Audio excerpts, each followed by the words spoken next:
Hi, let's talk about building your brand within your firm. It could be that you are a business professional, yet you still want to build your brand externally, well, and internally as well. Or it could mean that you're a practicing lawyer within the firm, and it's important to you to be out there and visible and building your brand.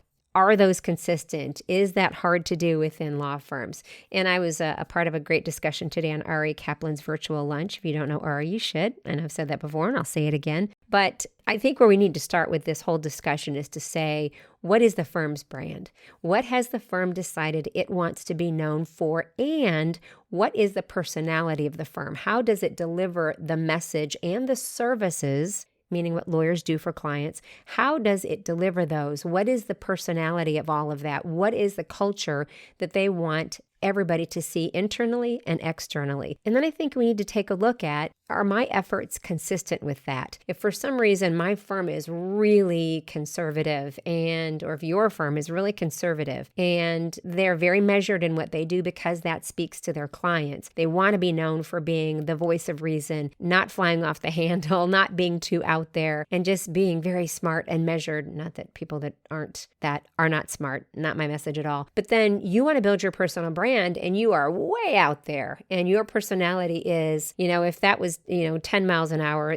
you want to go 90 miles an hour. And you are really out there and your personality is much more assertive. And let's say you like to crack jokes all the time, or you like to talk about your personal life a lot. And it can be a mess sometimes, or you like to get very political or very controversial. I think what we need to do is to say, you know what, we're put in this place, in this firm at this time by our choice and for a reason. And what we need to do is to have a serious discussion or give some serious thought to the notion that we can hurt our firm's brand. And it's not that the firm necessarily wants to stop you from having your own personal brand, but I think it's much more intellectual than that in saying, does all of this work together? These 20 people, these 2 people, these 2,000 people, do we have some consistency here? Or are there blips on the radar that are completely damaging or altering or confusing people about what our brand is? So I think that's a good place to start this discussion, because we can do damage to firms' brands, or we can bolster those brands by our personal image. All right,